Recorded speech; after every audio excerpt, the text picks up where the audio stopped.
Hello, salut à tous, bienvenue dans cette nouvelle émission des Quasi Housewives. Aujourd'hui c'est une émission spéciale série. Et oui, on va toutes vous donner 3 séries de nos séries fétiches. Oui, ça vous donnera peut-être des idées de quoi regarder à la télé, parce que je sais pas vous, mais moi quand j'ai fini une série, je ne sais jamais quoi regarder, alors on cherche un petit moment.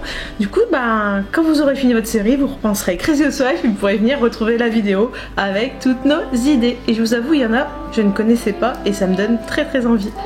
J'adore tout ce qui est en lien avec la Seconde Guerre mondiale. Donc déjà, tout ce qui est la guerre de 45, tout ça, c'est vraiment un sujet qui m'intéresse fortement. Et on vient de terminer avec Murphy la série Hunter. Mon beau-père et ma sœur m'avaient dit qu'il fallait absolument la regarder et je vous avoue que c'est un truc de dingue. En fait, ça se passe dans les années 77 et vous retrouvez en fait des chasseurs de nazis, donc toute une bande qui va du coup essayer de retrouver des nazis qui sont venus s'installer aux États-Unis pour y vivre cachés tranquillement sans que personne ne vienne les embêter. Et c'est un truc de dingue parce qu'il y a toute une histoire qui va suivre par rapport à cette chasse. Il y a même Al Pacino dedans, donc pour vous dire que la série elle envoie du pâté, elle est franchement trop bien. Au début ça peut être un peu lent, au début moi j'ai un peu une mal à accrocher, mais alors la finalité elle est juste dingue. La première série dont je vais vous parler, c'est This Is Us. Je la regarde sur Prime Video et ça rend complètement accro. Alors j'ai essayé de vous faire un résumé à peu près que vous allez comprendre. Alors c'est une série qui parle d'une famille. Alors en fait cette famille, ça raconte sa vie avec des flashbacks. C'est un couple qui a eu des triplés, donc elle était enceinte de triplés, et quand elle est accouchée, il y a un des triplés qui est mort. Et du coup ils voulaient pas repartir de l'hôpital avec 2 enfants puisqu'ils en avaient eu 3, et ils apprennent à ce moment-là qu'il y a un Afro-Américain qui a été abandonné à la maternité ce jour-là. Ils sont les mêmes jours que ses enfants. Donc ils prennent une décision, c'est de repartir à la maternité avec ses 3 enfants. Donc elle a ses 2 enfants et ce petit Afro-Américain, donc ils grandissent tous les 3 comme des triplés. Et en fait il y a des flashbacks pour remontrer leur vie avant qu'ils aient les 3 enfants, leur vie pendant quand ils ont eu les 3 enfants. Et voilà, après c'est toute la vie de famille, il y a plein de suspense puisqu'ils vont essayer de retrouver le papa, les parents de l'enfant, enfin voilà, il y a vraiment plein de choses autour. Et c'est une série, je vous promets, qui est vraiment géniale. Là il y a la 4e saison qui va sortir, je n'ai pas encore vu la 4e, mais je peux vous dire que je l'ai regardée d'une traite. La première dont je vais vous parler, elle est assez récente, elle date de 2020. C'est une série anglaise qui s'appelle Intimidation. Donc pour l'instant il n'y a qu'une seule saison. C'est un petit peu un thriller psychologique. Pour vous résumer un petit peu l'histoire, c'est une famille avec 2 garçons qui voilà, ils sont très heureux, et il y a un secret qui va être révélé par une inconnue.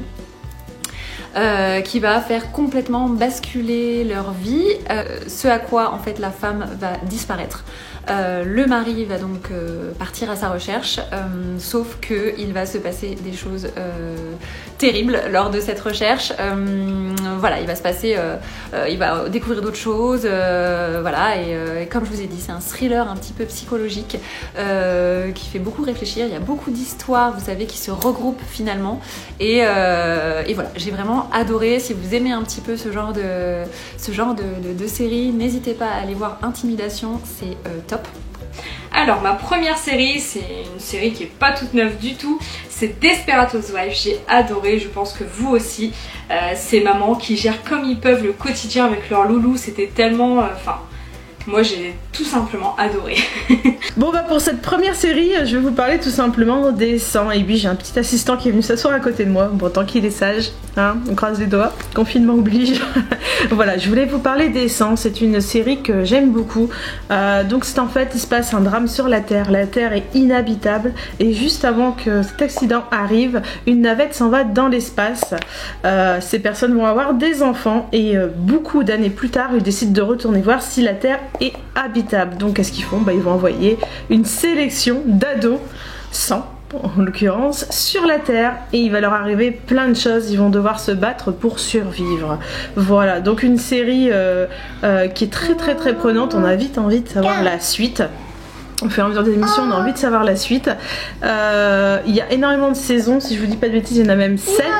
Par contre, les dernières, faut pas avoir peur du sang. Voilà, je préfère préciser, parce que comme bien sûr ils arrivent sur Terre et que la Terre est habitée par des tribus moyenâgeuses, j'ai envie de dire, au bout d'un moment, ça part un petit peu en sucette, si vous voyez ce que je veux dire. Mais cela dit, vous allez voir, vous allez vite accrocher et on ne peut qu'aimer cette série.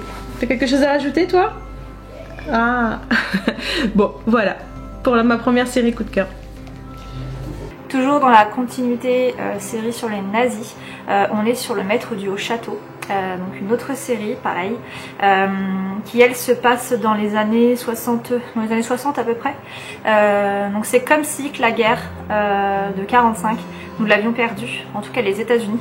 Donc vous allez avoir, si je dis plus de bêtises, c'est le Japon et le Reich qui va contrôler les États-Unis. Donc il va être divisé en deux parties avec une zone neutre.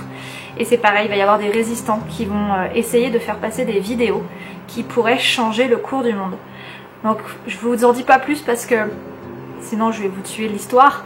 Mais vraiment, je vous la recommande à 3000%. Elle est vraiment topissime. Les acteurs sont canons, c'est des acteurs lambda et ils jouent tellement bien leur rôle que franchement on pourrait se mettre à leur place et se dire mais qu'est-ce que je ferais, comment je gérerais la situation dans un cas pareil. Donc voilà, deux séries sur les nazis. Voilà, c'est quelque chose moi qui me passionne. Passionne pas dans le sens où voilà, mais c'est une période qui m'intrigue toujours.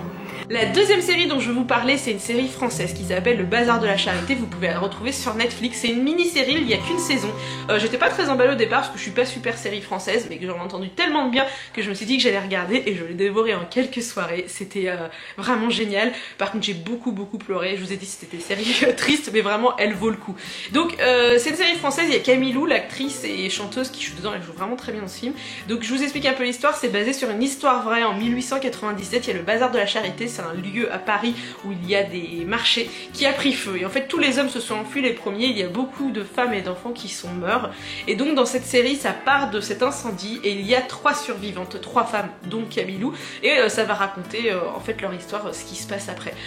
Il y a du suspense, il y a beaucoup de pleurs, il y a de l'amour, c'est vraiment génial. Donc il n'y a pas de suite de prévu puisque voilà, c'était une petite mini-série, il n'y a pas forcément de suite mais vous pouvez la regarder en même pas une semaine, en quelques soirées et elle vaut vraiment le coup.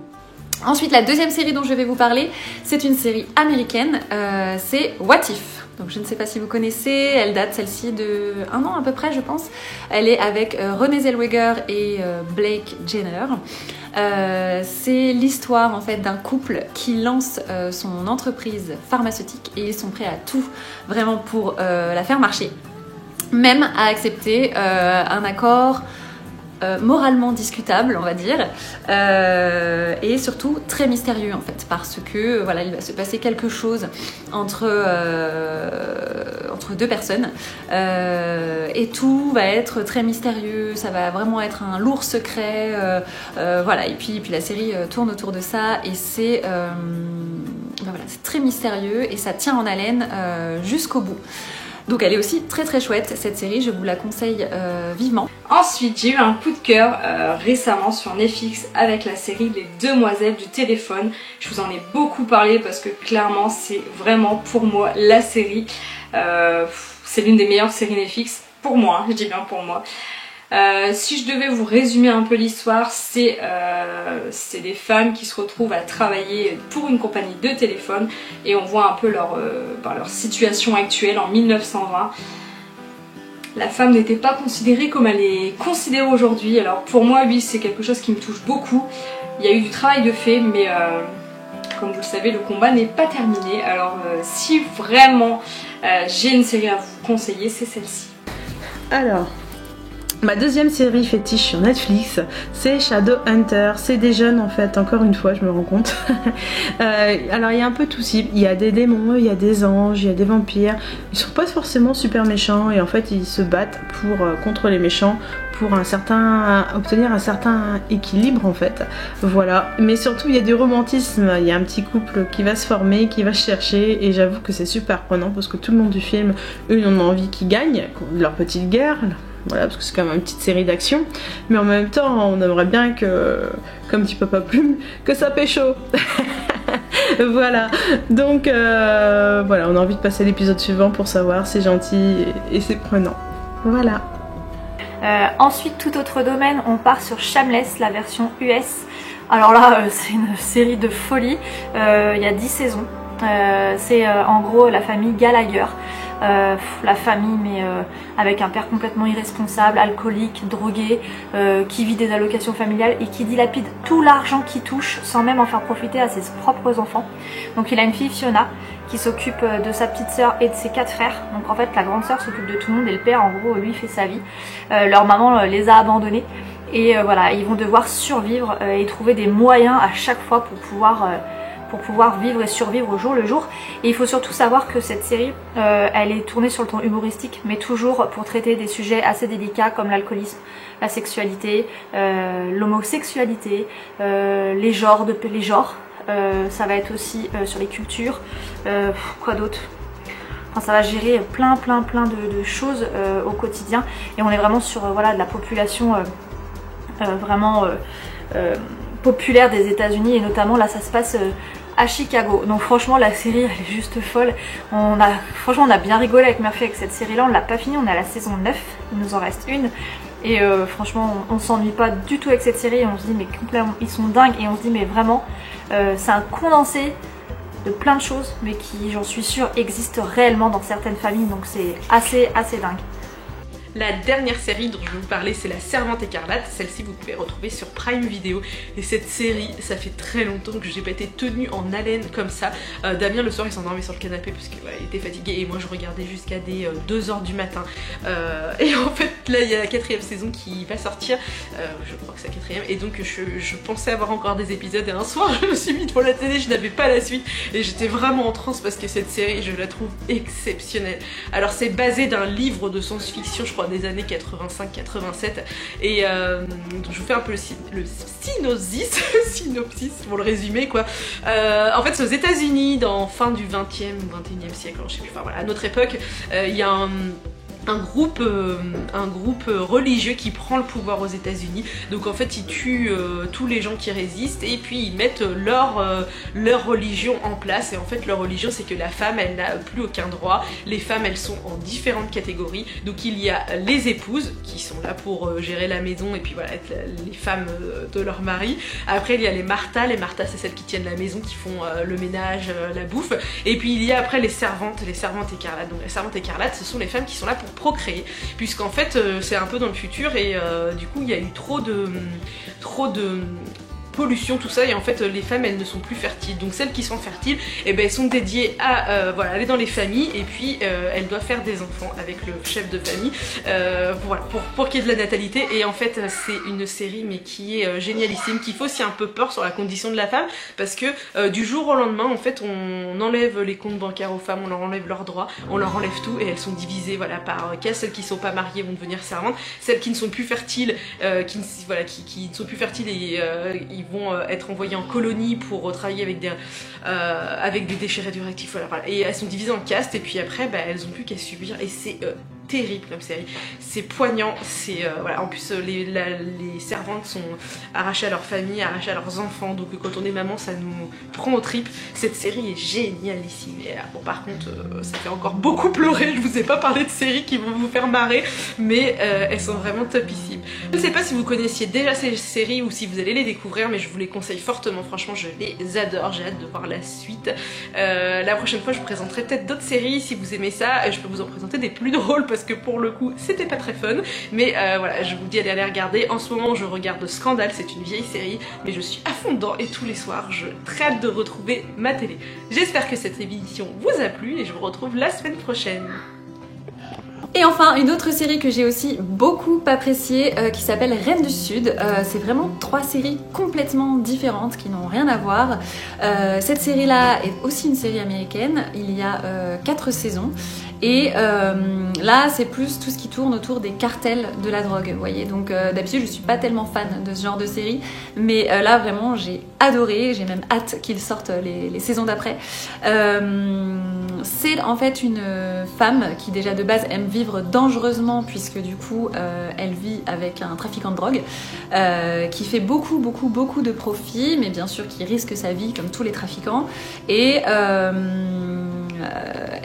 son mari va se faire tuer justement par un cartel. Et suite à ça, elle décide de se venger et de construire son empire. Donc voilà, j'ai beaucoup aimé cette série. Elle est pareil, elle tient en haleine jusqu'au bout. On se demande finalement qui sont les gentils, qui sont les méchants. Elle va s'allier avec des gens qu'on sentait pas forcément au début et finalement peut-être que ça va bien matcher. Enfin voilà, ça tient vraiment en haleine. Reine du Sud aussi, donc j'ai beaucoup apprécié. Voilà, donc ce sont 3 séries que je vous conseille vraiment: Intimidation, What If et Reine du Sud. Si vous aimez un peu ce style de série par rapport à ce que je vous ai raconté, c'est sûr que vous allez adorer. Et sur ce, je vous fais de gros bisous et je vous dis à très vite, bye bye. Ensuite, en ce moment, je suis en train de regarder She's a Picture. C'est une série, franchement, c'est cool. Hein. C'est une série un peu romantique. Je suis un peu... vous allez rire hein, forcément si vous commencez cette série. Il n'y a rien, enfin l'histoire, c'est une histoire d'amour entre eux, En fait, ils étaient ados, ils étaient ensemble et ils se sont séparés, ils se retrouvent, je ne sais plus, 20 ans plus tard ou non, 10 ans plus tard. Enfin bref, c'est... Voilà quoi, c'est à l'eau de rose on va dire. Bon après l'histoire, il y a quand même une histoire dedans, mais si vous préférez les séries comme La Casa del Papel, par exemple, mon homme ne regarde pas cette série avec moi. Alors justement, je voulais vous demander, est-ce que votre chérie regarde toutes les séries avec vous? Est-ce que vous en regardez toute seule? Parce que nous, on a nos séries en couple et nos séries tout seul. Donc en couple, on va regarder La Casa del Papel ou The 100 par exemple, et toute seule, je vais regarder Riverdale, des trucs, voilà, là, les trucs de filles quoi. Donc voilà, j'espère que cette émission vous a plu. Je vous laisse découvrir donc les séries des copines. Je vous souhaite une excellente semaine et je vous fais comme d'habitude plein de bisous. Alors Élite, c'est 3 étudiants un peu issus des cités un petit peu moins populaires. Leur lycée ferme pour un petit problème et ils arrivent dans un lycée très huppé, très riche, et ils vont devoir du coup s'habituer à aller dans ce lycée. Ils sont pas forcément super bien acceptés. Mais dans ce lycée, il y a un meurtre et une enquête va arriver en fait. Une succession d'enquêtes au fur et à mesure des saisons d'ailleurs. Ils vont tous se mélanger, du coup s'associer ou pas. Il y a des petites guerres et en fait c'est aussi très prenant parce qu'on a envie de savoir qui a tué cet élève, pourquoi, et finalement les fins c'est pas toujours tout ce qu'on croit, donc c'est vraiment très très prenant. Je trouve que c'est aussi une série très très prenante. Et pour ceux qui ont regardé La Casa de Papel, qui est une belle série que j'aime beaucoup, vous y retrouverez pas mal d'acteurs dans cette série, voilà. Il y a pas mal de petits jeunes qui sont venus se greffer dans Élite, c'est assez drôle d'ailleurs de les retrouver dans cette série. Du coup vous connaissez mes 3 séries fétiches, n'hésitez pas à me dire en commentaire si vous les avez vues, si vous les aimez, et peut-être que vous avez d'autres séries fétiches différentes des nôtres. Dans ce cas là ça m'intéresse aussi de les savoir, parce que j'ai jeté un œil sur dès que j'aurai fini la mienne actuellement. Et ensuite une autre série, donc là on est sur Banshee, donc Banshee aussi qui est une version, faut regarder la version américaine, parce que je crois qu'il y en a 2. Alors en gros c'est un malfrat qui va sortir de prison et qui va aller vivre dans la ville de Banshee, là où vit en fait son ancienne amoureuse en fait, avec qui il était complice et qui elle n'a pas été arrêtée lors de leurs histoires. Donc il va partir vivre là-bas, alors je sais plus au bout de combien de temps de prison, et il va s'arrêter dans un bar tabac, enfin un café, et il y a le nouveau shérif. Ce nouveau shérif va se faire tuer, et lui étant présent, il va prendre l'identité du shérif pour faire sa loi et pouvoir du coup faire passer son petit business qu'il faisait avant en toute légalité. Voilà. Il y a toute une histoire qui se passe dans ça, c'est impressionnant. Il y a plusieurs cultures, vous allez retrouver les Mormons. Ouais c'est ça Murphy, c'est les Mormons. Les Amish, rien à voir. Donc il y a les Amish, il y a des Indiens, enfin voilà, ça se passe en Pennsylvanie. Ouais c'est ça, en Pennsylvanie. Et franchement, c'est assez violent hein, quand même comme série, faut aimer ça, mais c'est addictif. Un truc de dingue, ouais. Comme dit Murphy, il faut aimer la bagarre. Je suis une fille, bah, je vous avoue, j'ai vraiment aimé la série. Elle est vraiment canon, et c'est pareil, la situation pourrait se faire en fait, parce que le shérif se fait tuer, personne ne le voit quasiment, il n'y a qu'une personne qui est là, qui est présente. Enfin, je vous laisse regarder la série par vous-même, et puis il me semble qu'il y a 4 saisons, donc c'est assez rapide à regarder, et c'est très addictif. En tout cas, j'espère que cette sélection de séries pourra vous plaire. Faites-moi un retour, je serais curieuse de savoir si vous les connaissez et ce que vous en pensez. Et puis n'hésitez pas à partager avec nous vos séries. Voilà, je vous souhaite une excellente journée et je vous dis à très vite.